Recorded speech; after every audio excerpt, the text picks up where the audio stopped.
Warriors podcast. I go by Max. I go by Rich. And this is our 50th episode, people. I know I'm breaking the format here, but it's not our 50th episode. It's the 50th issue of Weird War Tales. So I'm breaking the format, but yes, on this podcast, we are covering the 50th issue of the Weird War Tales comic book series published by DC Comics from 1971 to 1983. So, without any further ado about that, we're going to let Rich talk at you for a little bit before we get to the actual 50th issue of Weird War Tales. They say that timing is everything, for better or worse. Right after recording issue 49, I researched all of the Weird War Tales creators that we had seen work for and checked to see who had military service for a Facebook post on Veterans Day. I'll go down that list some other time on air. In the process, I discovered two things. Steve Skeates had died on March 30th, and his last work in Weird War Tales had been in issue 49. Goes without saying, I would have said so if I had known. As we approach the first anniversary of his death, it turns out that this is a farewell nod in more ways than one. I've made notes to ensure that the next time a creator appears for the last time in these pages, it will be noted at the time.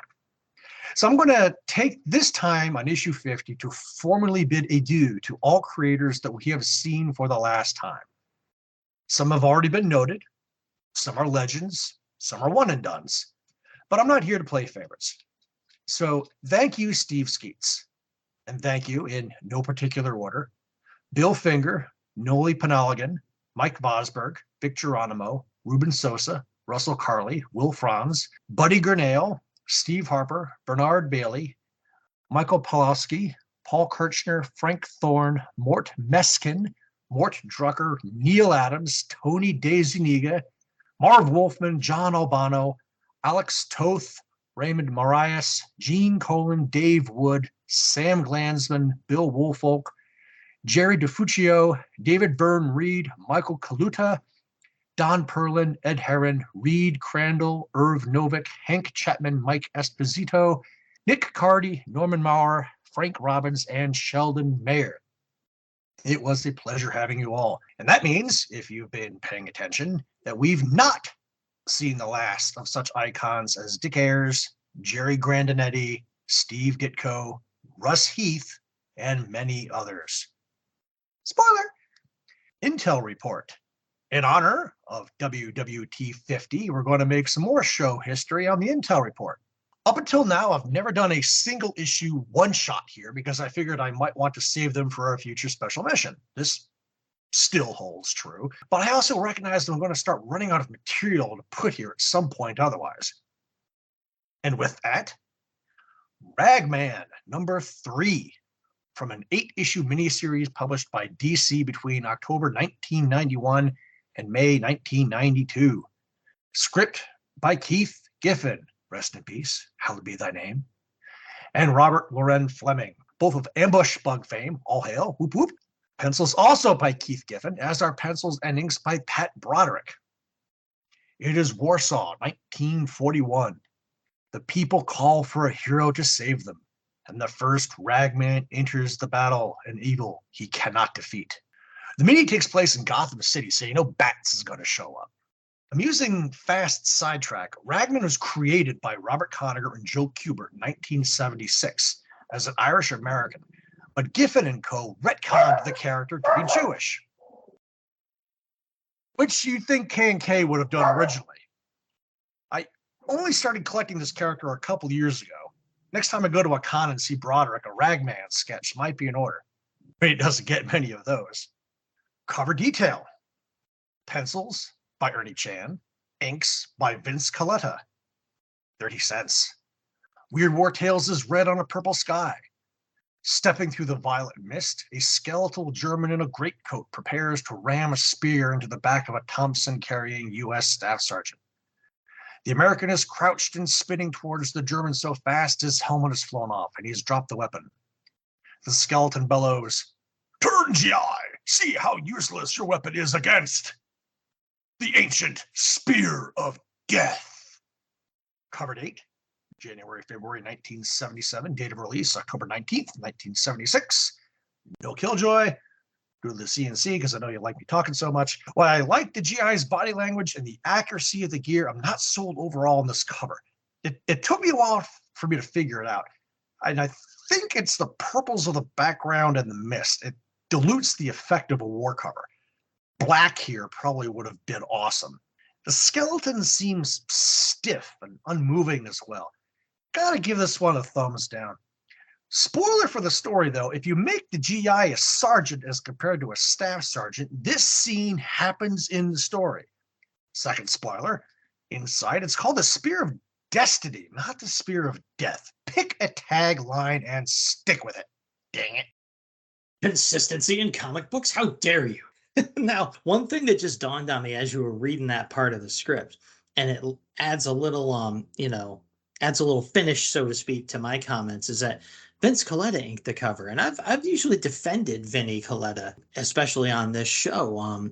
Even though he has a rep of being a hack inker who sometimes dashes out a job, because my regular CNC started like this. I said, this is a hacked out, rushed looking cover. And for me, it's the figure in the foreground that kills it far more than anything else. Now, because I'm used to a certain quality of work from Ernie Chan, and this ain't it. So maybe Vinny did one of his much purported rush jobs on this. That was like a missing ingredient for me right there. I'll say the soldier's outstretched left hand is just not quite right looking, and his eyes look like they were done at the last second with some whiteout. The background colors and the mist are, for me, the best parts. This is a horror comic as well as a war comic, so we're supposed to get both kind of vibes at once here. And for me, that works. The horror mood is set, but the war side is being held up by a department store mannequin that is likely due back at the rental service by 5. So overall, not great. So that's the cover out of the way. They tried, at least. Could have tried harder for issue 50, but whatever. But that aside, we'll be taking a look at the story inside this issue. Yes, the story. Because this is a full-length battle tale, people. And it's entitled An Appointment with Destiny. It's 17 pages long. Script is by first-timer Steve Englehart. Tell you why I cheer there later, but I like me some Steve Englehart. Pencils by first-timer and legend Dick Ayers. Inks by definitely not first-timer Alfredo Alcala. And as I mentioned, it's another full-length battle tale with no breaks. So your beloved co-hosts are going to split the duty at the halfway point as usual. So I'll kick off the first half of the synopsis so we can get me out of the way for you guys, just rip the Band-Aid off. And that synopsis starts out like this. April 30th, 1945. With Eva Braun clinging to his side, a deranged Adolf Hitler holds a Luger to his own head as he rages to his staff. The Allies are in Berlin! Their shells even shake this bunker! The end has come for the Reich and me! But fear not, my loyal and faithful friends. Another will scale the heights we failed to reach. Wait for him. After I am gone, wait for An Appointment with Destiny. He said the title. Take a drink. Hitler leads his newlywed wife into another room to do what must be done out of the gaze of others. 2 shots are soon heard, and the German troops scramble to burn the bodies before the Allies arrive. But an explosion blows the door off its hinges and sends the Nazis flying. Sergeant Walker and Staff Sergeant Baxter storm in, Thompsons blazing, and clear the room. They'd been ordered to snatch Uncle Adolf before the Ruskies rolled into town. And the way things were going, it was starting to look like they might pull this insane mission off. They grill the lone survivor about where Hitler is hiding. The Fuhrer is where you can never find him, dog. Now we shall all await the coming man. The 2 GIs decide to look around anyway and are dismayed to discover the 2 corpses in the next room. Now what were they going to do? Walker sees movement in a corner of the room and opens fire as a German soldier draped in a long, furry coat dives into a hole concealed by a curtain. Yelling at Baxter to keep the prisoner covered, Walker pursues. The tunnel is dark and twisty, not giving Walker a clear shot. Like a ghoul escaping the grave, the man scrambles up a ladder and crawls into the desolation of Berlin. Walker is only seconds behind, but the man has vanished. The First World War helmet had hid his face. Never mind where had he gone. Who had he been? Walker had seen Hitler dead, but the Nazis have pulled plenty of fast ones in their time. A spear suddenly streaks through the smoke and embeds itself in Walker's chest. Talk about a fast one, eh? As the American falls to his knees, clutching the spear's shaft, the otherworldly German also steps from the smoke. Don't feel badly, Sergeant. You could not escape your fate. On this day, the spear of destiny has brought death to Adolf Hitler, the greatest man our race has ever known. You could scarcely have been spared. Death comes to all who encounter the spear. Death and power. Pulling the spear from Walker's body, a pink glow surrounds him as he levitates away. Which will I savor first, eh? I, the coming man. Baxter finds Walker, who lives just long enough to tell Baxter the story. The spear had given Walker the power to live until he had told Baxter the story. Baxter takes off in pursuit of the so-called coming man and soon finds footprints where he must have come down. On a deserted road, Baxter runs into a patrol of Soviets. It's hard to know who was more surprised. You are an American, the squad leader exclaims. What does this mean? Have the Americans beaten us to Berlin? Fall in with us, American. We are allies after all. But I must learn the truth. Good thing this guy speaks English, huh? But Baxter can't be delayed and takes off running, still following the Germans' trail. The Soviet squad leader orders his men to open fire. Some allies, huh? They do so reluctantly. Just as Baxter reaches the tree line, a Soviet slug tears through his left leg. Baxter tumbles down a steep embankment and lies motionless at the bottom. The Soviets leave him, believing him to be dead. Baxter then patches himself up as best he can with his first aid pouch, finds a stick hefty enough to serve as a cane, and continues to hobble along after the coming man's footprints, which lead to an eerie hilltop castle as a full moon rises behind it. Earth 2 podcast, take a drink. He's in rough shape, but can't stay out in the cold. He knocks on the door and is greeted by a Chinese servant named Fong. Again, both are surprised to see the other, and Baron Clickin is quick to intercede and shake the American's hand. We are aware of the Allies' final victory, I assure you. We Germans are as happy to see the madness end as you are. Clickin seems legit, but Baxter doesn't dare trust him for a second. Clickin's daughter, Ilsa, treats Baxter's wounds. She too seems friendly, but Baxter doesn't trust her either. Later, the three of them chat around a dinner table as Fong serves them. Baxter doesn't eat, staring at the prosthesis on Clickin's left hand. Walker had mumbled something about his killer having a strange contraption on his left arm. Baron Clickin notices Walker's attention and smiles. A lady friend bagged a tiger alive on a safari to Ethiopia. I begged her for it, though the experts told me no man could tame a wild tiger. The experts were right, as it happens. It taught me a lesson that a man cannot win every battle without help. Maybe you know another story, Baron, Baxter says. About the Spear of Destiny. The spear? Why, yes. The story begins with Christ's crucifixion. It belonged to a Roman soldier who stood by the cross to mock our dying Savior. But the Christ would not respond to him, so he jabbed him with his blade. Suddenly the sky grew dark. Thunder rumbled and a strong wind blew, snatching the spear from his hand. He became a believer in that instant. From that day forward, power lived in that evil spear, and any warlord who held it knew greatness. Alexander the Great, Napoleon, and many others through the centuries. In 1924, the spear came to rest in an Austrian museum, where a young Adolf Hitler vowed to own it.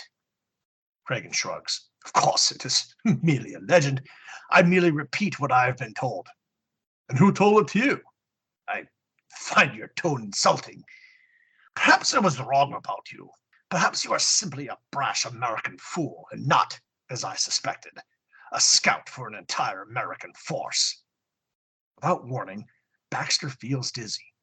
You may not have touched your food, fool, but you touched your fork, and the tiny needle in its handle marks it as a family heirloom. Baxter collapses unconscious. Careful planning, Sergeant, and proper tools. With these, and the spear, a man can conquer the world. Hours later, Baxter wakes up in a prison cell. Ilse and Fong are watching him. Our first attempt at world domination failed, and it took 21 years to begin the second, she exclaimed. In these final months, it became obvious that it too would founder. So the Führer and my father came to terms. Our third attempt, our lucky third, will not take 21 years to launch, I assure you. Ilse, in her gloating, gets too close to Baxter's cell, who lunges his arm through the bars and grabs her by the throat. The key, Fu Manchu! Open this cell, or she dies. Fong doesn't want to obey, but Ilse commands him to. Even freed, he is no threat to Father's plans. Father will understand, but if I die, he will not. Fong releases Baxter, who locks both of them in his vacated prison before running off to find the Baron. Standing in a castle turret under the full moon, Cragen crows. The spear of destiny in my right hand, a death ray in place of my left. Who could stand against them? Tonight the Reich falls, but Germany survives, and we have never been defeated for long. All we need is a new Führer, and Baron Cragen is prepared. The Aryan dream will rise again. A sword jabs Cragen in the back. Because it's full of hot air, Baron, Baxter snarls. Cragen is surprised to see the American and swings the spear towards him, but Baxter parries with his sword. I hope you don't plan on fighting this sword with your magic spear, because I'll be more than happy to whittle it into matchsticks. Nothing so crude, Sergeant. I can destroy you myself. I am more than human. This device attached to my wrist makes me part mortal, part machine. They call me a bionic man now. I am the coming man. Baxter barely knocks Cragen's death ray aside with his sword as he fires. A second blocked near miss shreds Baxter's bandage. The American grabs a frayed edge of bandage and whips it towards Cragen's death ray, snagging the arm it was attached to. Moving quickly, he wraps more of the bandage around Cragen's body and rips the spear out of the German's hand. The Baron struggles and fires the ray again into the ground. Baxter doesn't hesitate. Raising the spear, he plunges it into Cragen's chest. Gott in Himmel! Cragen exclaims as he sinks to his knees. I am murdered, but I am the coming man. I had the spear. I had power. Maybe so, but me and my country have gone through 4 long years of hell because of your kind. You were fighting the next war, and I had to finish this one. You want to get mystical about it? I tell you, on this night, with peace finally at hand, there was no way you could win. The Allies have won, Cragen. It's over. A scream makes Baxter spin. Ilse is charging towards him, knife in her hand. I'll cut your heart out, pig, she cries. Baxter instantly levels the spear, and Ilse impales herself on it. The American is horrified, and tears well in his eyes. Maybe I was wrong. Maybe it'll never be over. As long as people like that walk this earth. Could it be this peace we fought so hard for won't last forever? A burst of automatic fire cuts Baxter down from behind. Oh God, he whispers as he dies. Fong, holding a smoking rifle, walks onto the turret and picks up the spear. For years I have served the Baron and listened to him rave about this spear. Now, at last, it belongs to me. Now, We Chinese have the power. 3 years later, war tore through China as the communist legions erupted in fury against their masters, protected by the spear. Their coming could not be halted. Next, the terror spread to Korea, and then to Laos, Cambodia, Vietnam. Now some say the spear of destiny has fallen into Arabic hands, and others say African. Who is the next coming man? Killjoy! Page 2, panel 5, where the two Americans barge into the bunker. At first I'm all, the US never fought in Berlin. We gave the city to the Russians. Before realizing it was just a two-man strike team sneaking into the bunker to kidnap Hitler. Oh, okay, never mind. Before realizing again the lunacy of sending a two-man strike team sneaking into the most heavily defended location in Berlin to kidnap Hitler. Even if you got him, how the hell would you escape with him? Despite the fact that Hitler killed himself in late April, everyone in the story is wearing coats and running through snow. And the war didn't end when Hitler killed himself, despite everyone acting like it did. VE Day, the formal German surrender, was May 8th, or May 9th if you were Soviet. Last page, panel 2, where the spear goes, Maxler gets mowed down, if he'd been holding it. The Chinese Civil War raged intermittently from 1927 to 1949, with a very uneasy ceasefire during the war against Japan between 1937 and 1945. So Rod's voiceover isn't quite accurate. And besides, well, in the Marvel universe, we all know that Hitler was killed by the original Human Torch. I'm not, that's a different comic book universe, sure. But hey, at least they went with a two normal human man strike team here and not an android that burst into flame on contact with oxygen. But all right, as you may have guessed, I have a little something to say here too, and not just my usual C&C. Brace yourself, people. I told you this is a special episode. This is issue 50. So as opposed to just a C&C, I have Max's long ass or longinus, as you'll see here, history, joy, kill minute thing. So the Spear of Destiny, also known as the Holy Lance or the Lance of Longinus, that's Longinus, is mentioned in the Gospel of John. The Gospel states that the Romans planned to break Jesus's legs, a practice known as, and I'm going to mangle this Latin phrase here, crurifragium, which was a method of hastening death during a crucifixion. Apparently they were getting tired of waiting for, Jesus to kick the can. Because it was the eve of the Sabbath, the followers of Jesus needed to entomb him because of Sabbath laws. Just before they did so, they noticed that Jesus was already dead and there was no reason to break his legs. There's a little quote in there, and no bone will be broken, that lends itself to that detail. To make sure that Jesus was dead, a Roman soldier, named an extra-biblical tradition, not in the Bible, as Longinus, stabbed him in the side with a spear. So the soldier was not there to mock Jesus, as Jesus did not respond because he was, dead. So that part of the story in the comic book was just added for flavor, or they picked it up from some other apocryphal story about this supposed event.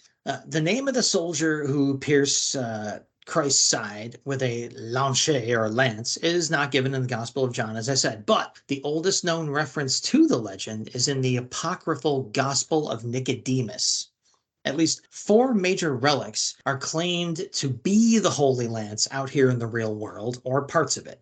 Look them up and see if you can get Nicolas Cage to help you steal him when he's done with the Declaration of Independence or whatever, okay? So, some more bullet points here about the Spear of Destiny and pop culture and DC Comics in particular. And I'll kick it off with a favorite of everyone, but especially of the host of this show. Indiana Jones searches for the Holy Lance in the 1995 comic book series Indiana Jones and the Spear of Destiny, taking place in 1945. And as people may remember, the 2023 film Indiana Jones and the Dial of Destiny opens with Jones attempting to recover the Holy Lance from Nazi Germany in 1944. But In that case, Jones discovers that that lance in particular was a fake. Another point that's outside of comics here, the Spear of Longinus appears in Wolfenstein 3D. Yes, the classic computer and video game, as a plot device in the first expansion pack for the game titled, guess what? Spear of Destiny. So, diving into DC Comics and the Spear of Destiny, there's some revelations in store for some of you out there, but also me as I did the research for this and my own altered memory. So, first bullet point, this issue of Weird War Tales is the first use of the Spear of Destiny in all of DC Comics' actual published history. Before this, and the issue I'll mention in a moment, DC kept, for example, Superman out of the war using other methods depending on the medium. So like I said, my own memories of the using the spear to keep Superman and stuff out of the war comes in a bit later on this little special killjoy of mine here. So, next bullet point, like Uncle Sam and Rosie the Riveter, Superman was an important symbol of American patriotism during World War II. The Action Comics and Superman books were spared from government paper rationing. So, although comic book stories mostly avoided the war, Superman battled the enemy on covers of the comics, on the radio, in cartoons, and the newspapers. He was in there in other mediums. Superman was fighting the war on the radio and animated cartoons and in the newspaper strips. In the comics, he only did so on the covers of the books. In the newspaper strip storyline from February 16th to 19th, 1942, Clark Kent attempted to enlist in the Army but fails the eye exam because of his X-ray vision. Not sure how that plays out, but I'm going to look that strip up at some point. A disgusted Lois Lane remarks, "I might have known the Army would turn you down." Clark decides that the U.S. Armed Forces are capable of achieving victory without Superman. Yeah, good on you, Clark. They got this. They don't need my awesome superpowers. I'll just be over here. And in the August 20, 1943 strip, General Douglas MacArthur informs Superman that the United Nations does not need him. Again, we don't need you. As a reporter, Clark worked with the Army Air Force Technical Training Command in Superman number 25, November-December 1943, and the U.S. Navy in Superman 34, May-June 1945. Now, comic book readers were constantly reminded to purchase war bonds and war stamps. Later, marketing focused on the war loans. World's Finest Comics number 8, winter 1942, portrays Superman, Robin, and Batman encouraging children to sink the Japanazis with bonds and stamps. Cover to Action Comics 58 in March of 43 depicts Superman printing propaganda posters that read, "Superman says you can slap a Jap with war bonds and stamps." Yeah, people, war propaganda. Here we go. Moving on. However, one day, a writer named Paul Levitz came along and introduced the spear into the origin of the Justice Society of America. And thus, DC Special number 29 was born, cover dated September 1977. This issue has Hitler using the spear to summon Valkyries, one of which attempts to assassinate FDR. FDR's life is spared by the Atom and Superman. In a post-crisis, yes, Crisis on Infinite Earths, people, we're getting deep into the DC weeds here. In a post-crisis revamp, Superman wasn't there, so FDR dies in that attack, but the Spectre asks the Voice, as in we all know it's supposed to be God, to resurrect him, and FDR is brought back to life by literal God. Not to be outdone by this, Roy Thomas, a writer you may have heard of, then picked up the torch, or the spear, and decided to write it into the plot of All-Star Squadron number 4, December 1981. And here's where my memories come in. In that plot, he says Hitler used the spear along with the Holy Grail, which was held by the other supervillain, the Dragon King in Japan, to perform a ritual that would make all superpowered individuals who entered the theaters of war fall under Axis control. And that is the retcon that entered my brain at 10 years old and survived for 4 decades. Written 40 years after the American start of the war, and only put into proper context by me 40 years after that. So I am old. In actual published DCU comics, retcons be damned, the JSA originally or officially disbanded in All-Star Comics number 11, June of 1942, so that the individual members of the team could enlist in the Army. The group does so, has individual adventures in which they mostly end up returning to their costumed IDs by the end, and then they are reformed as the Justice Battalion, a home front security force, and a new name for the team that lasts for about a year in real life. The JSA then remains on the home front, except for when they don't, and no one seems to worry about it too much because remember, it was the 40s and these were comic books. People weren't taking them that seriously until these fans grew up, like Paul Levitz and Roy Thomas, and decided everything had to make sense. All right. So All-Star Squadron number 4 comes along and Roy Thomas has to put everything in order. At least pretty much all of poor Roy Thomas's work was dashed to a million pieces by the time the Crisis on Infinite Earths was finished in 1986. So he tried to make sense of everything. And then everyone, the powers that be at DC went, nice work, Roy.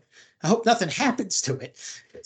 So that's it. That's the history of the Spear of Destiny in DC Comics, a little bit in pop culture, and also why I had thought in the back of my mind previous to this episode that it was true in the comics that the Spear of Destiny was a plot point in the 40s, and it just wasn't. It wasn't a plot point until 1981 as far as keeping the superheroes out of Europe. And I was 10, so, pretty impressionable, I guess. So, yeah, it just wasn't a case until 40 years later. So now for my actual CNC on this issue. Huh? How about that? So we got Steve Englehart on writing duties. Is an all-time favorite of mine, as I alluded to previously, mostly due to his work on Marvel's Defenders and Avengers titles. His name always raises my hopes when I see it in the credits box. And the sheer craft on display throughout the opening page does a lot to keep it raised up here in the art department as well. The individual drawings are all great, as they really are throughout this entire issue. But I particularly dig the symmetry of starting the page with a caption that leads into a piece of dialogue 2 minutes before ... the end, and ending the page with a piece of dialogue that leads to a caption wait for ... an appointment with destiny. So the dialogue leading into lettering the title of the story.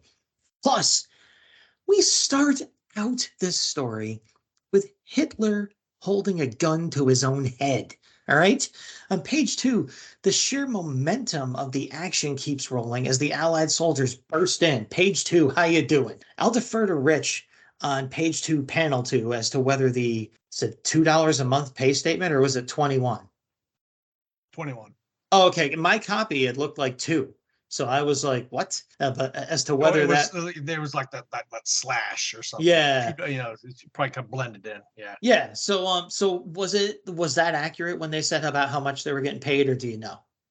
It's pretty accurate. I mean, you gotta think it's 1945. You mean like that would probably be more of like a buck private's pay or something like that. But you also got to remember, even today, the Army is giving you your clothing. The Army is giving you your food.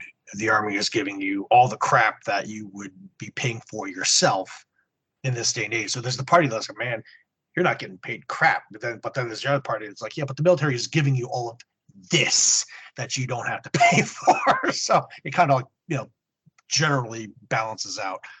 Okay, well, that commercial for the Army being over. But moving on in the comic, in panel 3, we get the coming man. To quote Archer, are we not doing phrasing anymore? And if that's whom we're waiting for, why not make that the title of the story at the end of page 1? Wait for the coming man. Yeah, we know why. I'll get back to that because of course I will. I liked the circular spotlight panel around the soldier's eyes on page 5. And in panel 3 of that same page, we get a mention of the Brotherhood of Evil. Like from the Doom Patrol. Who says these stories don't take place in the DCU? More on that later as well. On page 6, panel 2, there is some cool work in the form of the coming man's silhouette. And I also really dig Baxter's close-up on page 7, panel 4. In page 8, panels 3 through 6 are well used, showing Baxter's fall after being shot by his Russian allies. And of course, panel 1 of page 9, with the establishing shot of the castle, is pretty great too. Page 10 gives us the arrival of Ilsa, which immediately made me think of the old reliable farmer's daughter gag jokes, as it made Baxter think of the same thing in panel 2, with his thought balloon reading, "And how friendly are you, honey?" Panels 2 through 4 on page 12 are a great example of how to keep talking heads visually interesting. And on page 13, panel 4, I really liked the effect of Ilsa breaking the border of the panel as she stood outside Baxter's cell, creating some depth there. When Baxter grabs her arm, though, her pearl necklace falls apart. Is Bruce Wayne just off panel waiting to cry about it? I think it's in his contract. On to page 14. Wouldn't Baron Cragen be a better title than The Coming Man? Or do we just lean into it at this point and add Jack Kirby's tagline from the OMAC series? The Coming Man, from the world that's coming right at you, in the face. Page 15, panel 2, Cragen has Henry Rollins yelling, "Part animal, machine," in my head. And now the Coming Man is bionic. The bionic Coming Man. All right, we have devices that can help you with that. They left that part out of the show, though, I guess. Page 16, panel 6 has Ilsa coming in like a Valkyrie for a second at least. Just an unhinged drawing. I really liked it. And the final page with a patiently triumphant Fong has me wondering, is it the Coming Man or the Commie Man? I enjoyed the heck out of this issue, as I'm sure you guys probably picked up on. And I especially liked that the Spear's blessing was also understood to have a price. Bright candle, burns out fast. Great stuff. And as a sidebar, you were talking about all the wartime issues that Superman appeared in. There's a hardcover book out there called Superman the Warriors, 1938 to 1945 by Roy Thomas, that collects all of this stuff, all the one-shots, the covers, the ads, everything having to do with dealing with fifth columnists right up through, to the end of the war. And they actually made ones for Batman and Wonder Woman also. And I got all three of them, so I probably have everything that you were talking about in that book.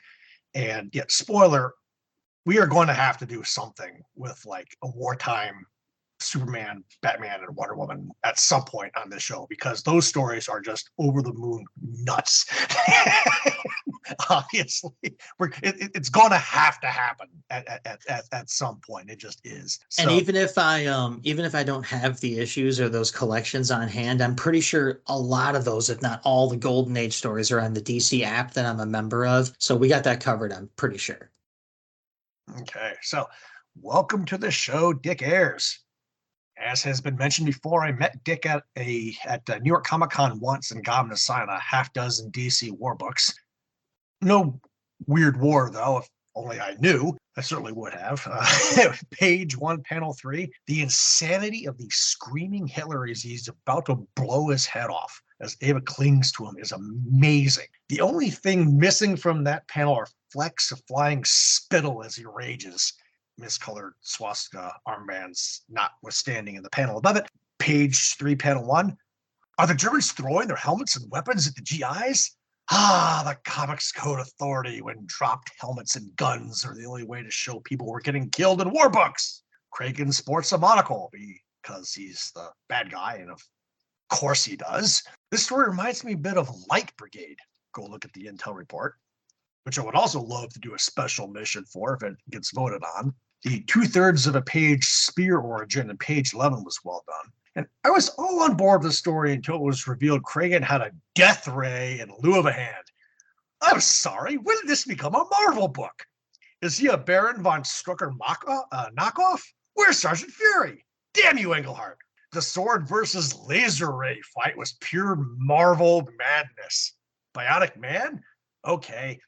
I get that the $6 billion man was a hit show when the story was written, but come on. And are Baxter's bandages or a whip? Welcome to the show, Indiana Jones. He'll want that spear, by the way. That's Captain America's shield physics right there.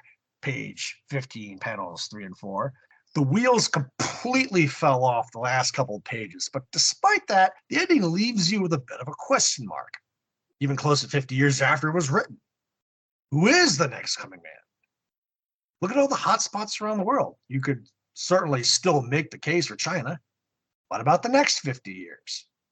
Tune in, folks. So, that's the story. And now, we shall leap right into APO Weird War Tales. And I'm going to do the missive we got from Kevin Marletta from New York. And he says, Dear Joe, although the cover of Weird War Tales number 48 was a bit off balance, with all the action seemingly headed to the lower right-hand corner, I still enjoyed the contents. Ultimate Destiny was a nice change of pace in the art department. It looked almost as if Walt Simonson of Metalman fame had something to do with it. Was he the inker? The Greeks had a word for it. Was a nice story, but the Medusa Gorgon bit has been done so many times in comics in the past. Artist Bill Drought did an original conception of the Medusa, and I always like the way Bill draws people. They look like people, but they also retain the comic book quality that is so refreshing. The Day After Doomsday installment this time was a shocker. You didn't show us the ending, but we readers were left no doubt with what the horrible outcome would be. Very fine. So, all in all, I'll give the cover a C+ and the last hill an A. This averages Weird War Tales number 50 with a final grade of B. Not bad at all. Pretty sure he meant to say 48 because this is Weird War Tales 50, but hey, you know.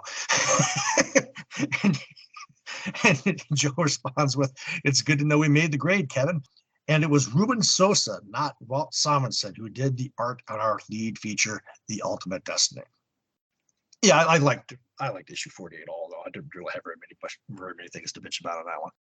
My letter, it starts out, Dear Joe, I've always enjoyed stories about the Earth after the Atomic War. I was a big fan of the Atomic Knights, and more recently, Kamandi and Hercules. Now, through a good friend with similar interests, I've discovered the Day After Doomsday feature that often runs in Weird War Tales.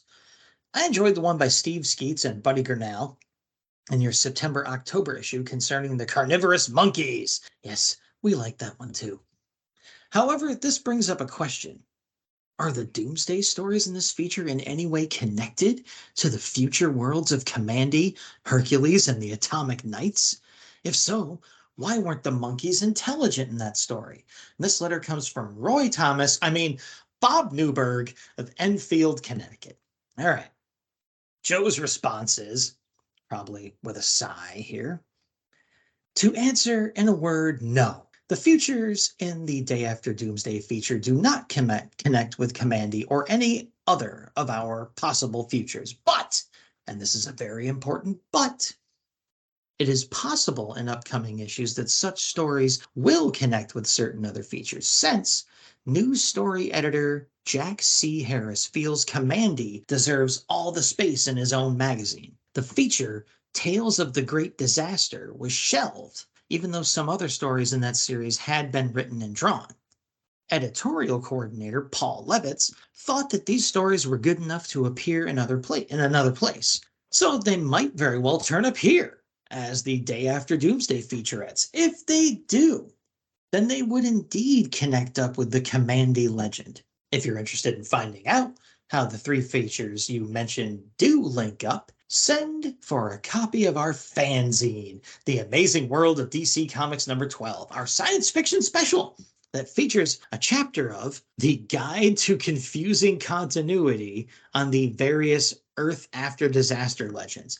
Don't miss it if you want to be in the know. What I liked about that letter was that not only did it tie into, my Roy Thomas joke there of fans and fans turned writers eventually wanting to make sense of literally everything published by one company, but how the editorial response pivoted from a barely believable attempt at kind of are patronizing that attitude of that interest in continuity into like a total sales pitch for another comic, another magazine, like just, buy this mag, go over to Commandy, that stuff might be showing up here, just pivoted seamlessly into the sales pitch job. That's how it's done, people, right there. You got them, use the hook, and then get some more of that cash out of them. And speaking of getting cash out of people, we are going to leave the letters page behind and go to our spotlighted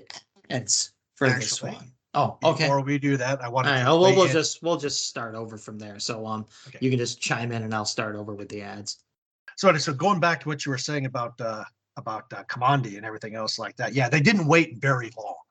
The very next issue 51, Tales of the Great Disaster, a Canterbury tale. We lunge right into it. These were originally intended to be backup stories from number 47 and 48.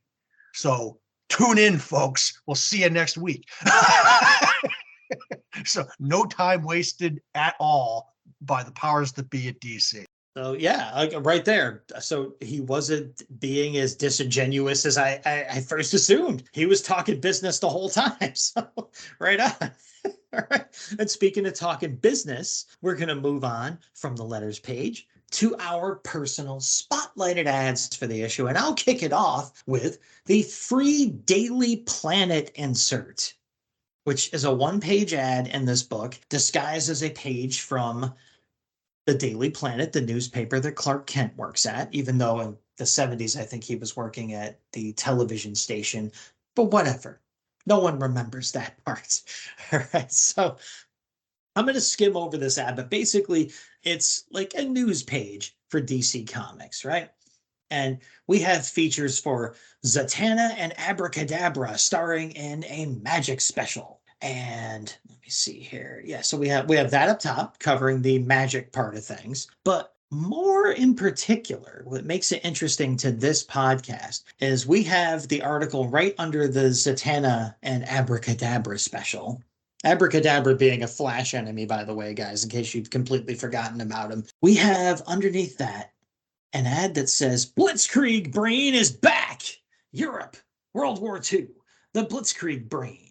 The Nazi soldier who has been transformed into a mechanical war machine is back, and once again, his path crosses that of the haunted tank. Jeb Stewart and his crew learn that the devil rides a Panzer in this Bob Conagher, Sam Glansman battle blockbuster, which is featured in GI Combat number 198, and also in this issue, which goes on sale the week of October 25th, an OSS operative finds himself on a mission aboard the ship that would not die by Bart Regan and ER Cruz. Now, with the Blitzkrieg Brain, I just wanted to tie that into Rich's comments about, what is this, a Marvel War comic?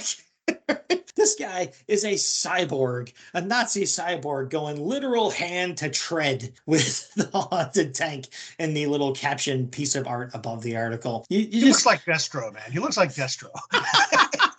He does. Have you read any issues with Blitzkrieg Brain in them?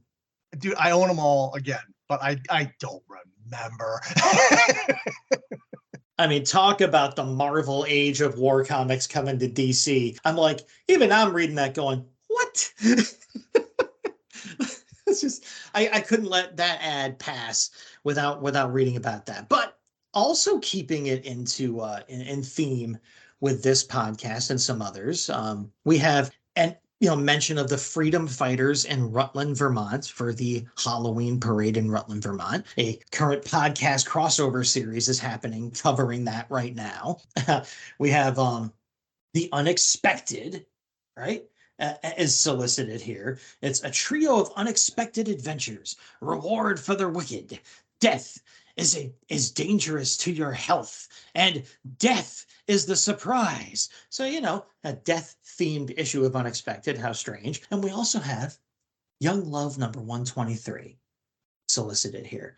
More heartthrobs for the young and in love, including Love is the Answer, The Lost Love, and 20 Miles to Heartbreak. So tying in with our propensity for our penchant for covering romance comics on this show on Valentine's Day. It was nice to see that represented. Still alive, still kicking. We still got a romance comic going in the 70s here. And aside from that, I want to pose the trivia contest questions that are on this page to you listeners out there. All right? There's a trivia quiz in the middle of the page, and it reads as follows. Believe it or not, there are quite a few reporters in our various magazines. Can you name the employers of number 1, Clark Kent, number 2, Iris Allen, number 3, Billy Batson, number 4, Jack Ryder, and number 5, Dick Grayson? Now remember, these are all characters that were working as reporters. And I gave you the answer to number 1, even kinda in the very top of this feature. But remember, there's a twist to that. So all 5 of those were working as reporters at the time. Who were they working for is the question. And they say the answer will be in next week's Planet. Answers to last week's quiz, whatever the questions to that were the doctors we were looking for are Dr. Fate, Dr. Midnight, Dr. Light, Dr. Polaris, and Dr. Destiny. And just missing the cut was Dr. Kill Patient. All right. So there we go. I got to say, there's an ad for the Star Trek Lives movement or product or whatever going on. That ad was a close second for me. Very, very close. But this Daily Planet insert just had to be my pick. It had too much to do with our sphere of the DC universe. So there you go. Once again, I have to cheat and select 2, but they're both on the same page, so work with me. First, buy land in Florida. $1. For just $1, you can own 1 square inch of high and dry land in sunny Florida with your own deed and legal description. Send $1 with self-addressed stamped envelope to Happy Days Land Co., P.O. Box 8204, Tampa, Florida 33674. Please print name as you want it to appear on deed. Allow 4 to 6 weeks for delivery. Makes a great Christmas present too. And we're recording this less than a week before Christmas 2023. So there you go, folks. P.S. Go to a Redbubble store. Anyway, okay, I tried to find out more about this. And the only thing I found was a 2015 nod in Blog into Mystery. And I'm going to read it here. We're all familiar with the old saying, if you believe that, I have some swampland in Florida I'd like to sell you. It signifies a con, a mugs game, a deal only a sucker would go for, and stands right alongside deeds to the Brooklyn Bridge. Well, the Happy Days, D-A-Z-E, Land Co., how can you not trust a company so named, managed to monetize that saying by making a novelty out of it. Though they claimed the land they offered was high and dry, color me skeptical. So, what's more useless, naming a distant asteroid after someone or 1 square inch, of land? Were these deeds actually registered? Can you go to a local county clerk and find reams of deeds for 1-inch parcels? Can you go down to Florida and erect a green monopoly house on your tract or a hotel? I love that. I love following that blog. I can't deny it. Like I said, I'd love to know more about these, but I know I won't actually do anything about it after I read these words on recording. So, add 2. Fuzz Roulette. Again, I've never heard of it, and I could find even less on this than I could about buying postage stamp sized land parcels in Florida. Have fun with your friends. Play the new police board game, Fuzz Roulette, in full color for only $4.95. Anyone can play, ages 7 to adult. Board program game with promotions in rank, hazards, promotion points, and point awards. 6 men, dice, rank cards, scorecard for points, instructions. It's fun. To order, fill in above and send check or money order for $4.95 plus $1 for postage and mail to Fuzz Roulette, P.O. Box 4148, Long Island City, New York 11106. I mean, this ad was so tiny, I had to take a picture of it and blow it up to read this crap, okay? Looking at the drawing of the game board, and it's no wonder I've never seen this before. Parker Brothers probably sued them for every penny their grandkids ever made. This is such an obvious ripoff of Monopoly. There even appears to be a jail corner square and another corner square that sends you directly there. And what's this 1970s like calling the police the fuzz? And Where did that word come from? The origin of fuzz is uncertain. Side history minute. The expression arose in America in the late 1920s and early 1930s, probably in the criminal underworld. Evan Morris, the word detective, says, where in the world are you hearing people refer to the police as fuzz? I've never heard a real person use it, unless you want to count Jack Webb on the old dragnet. When I was growing up in the 1960s, we called police officers many things, but mostly we called them cops, and we never, ever called them the fuzz. As a matter of fact, calling the cops the fuzz would have been instantly suspected of being a cop. It would have been a faux pas right up there with ironing your blue jeans. There are several theories about the origin of fuzz. American Tramp and Underworld slang, published in 1931, suggests that fuzz was derived from fuss, meaning the cops were fussy over trifles. A mispronunciation or mishearing of the words feds, federal agents. This seems unlikely. Entomologist Eric Partridge wonders if fuzz might have come from the beards of early police officers. This also seems improbable. The term is not related to Fuzzy Wuzzy, who was a bear. You didn't ask, but the term bear for police refers to the Smokey the Bear hat commonly worn by state troopers. And Morris suggests the word arose from as a term of contempt for police based on the use of fuzz or fuzzy and other terms of derogatory criminal slang of the period. To be fuzzy was to be unmanly, incompetent, and soft. How better to insult the police, after all, than to mock them as ineffectual? That explanation seems as good as any and better than most. So I've been talking, so I'll keep on talking and go into these certain things called last words that we have every once in a while.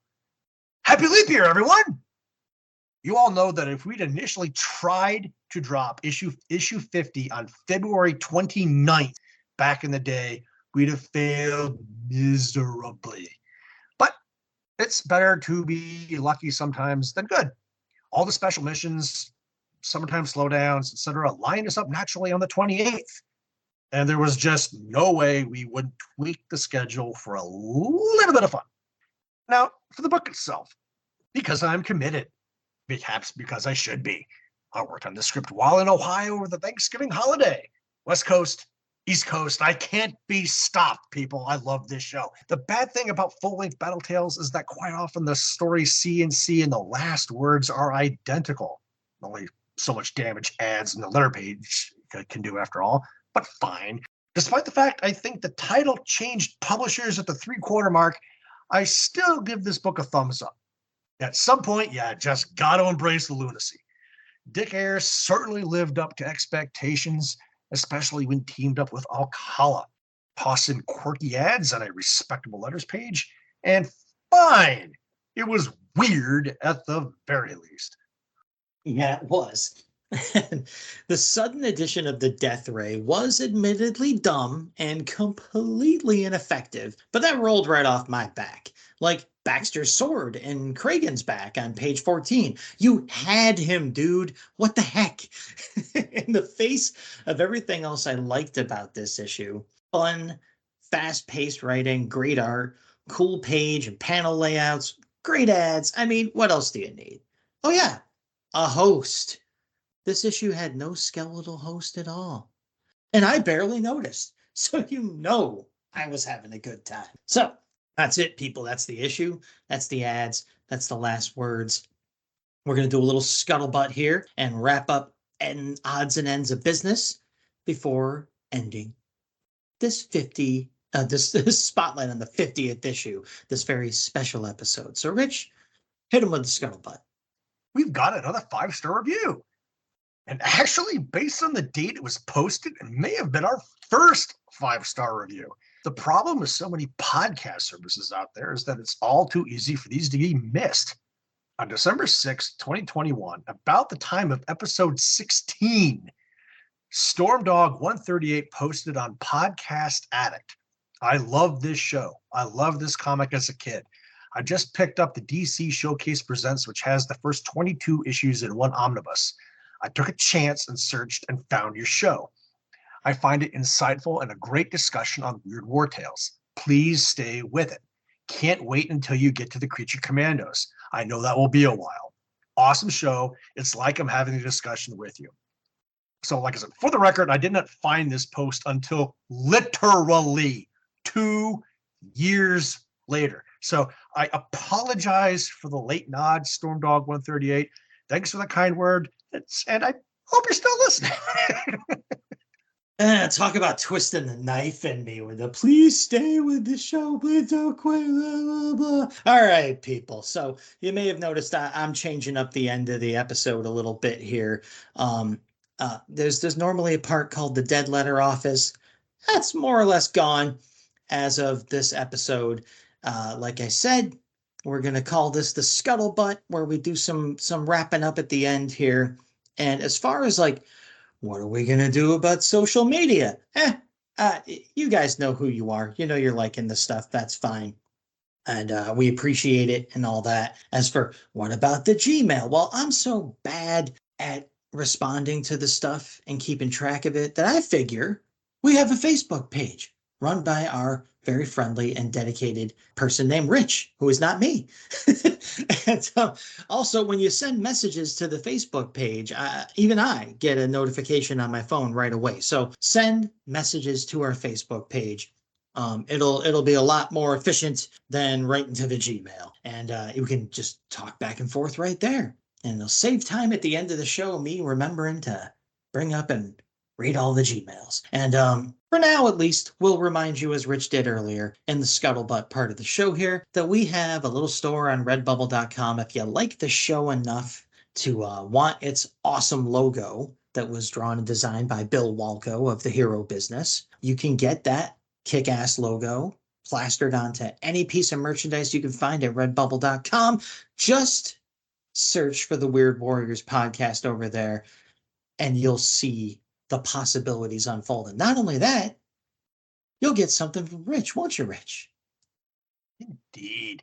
A little bit of a Sam star, remnant of a old tattered U.S. flag that Sam Glanzman himself ran up the flagpole outside of his home. So you buy some stuff, you prove to us that you bought it with a photo of it, and I will send you a Sam star and a cute little certificate saying that it's a Sam star. You get that? You're going to get a piece of something that belonged to a comic book legend that flew over that person's house, and someone connected to this show and to so many other great comics and achievements out there, like defending this country that this person did, you know? So you'll get something like that just for buying a piece of our stuff and sending us a picture of it. Again, to the Facebook page, you can send a message to that with a picture, and you'll get something really cool from Rich, okay? So that's it, folks. That's issue 50 of the Weird War Tales comic book series covered by us on this show. That's it. We're wrapping that up. But first, before we go, it's not quite the end. Rich is going to give you even a little something more, a teaser for our next episode. Weird War Tales 51. Copied cover. Autographed issue. 4 hellos and a goodbye. And history repeats. You know what to do. Forward! March! Into March. Yes, sir! So, we'll be doing that marching with you. We'll be right alongside you, and you know who we are, right? We're the Batlin Bros. We are the Weird Warriors. This is the Weird Warriors podcast, and we promise to make war. Come on.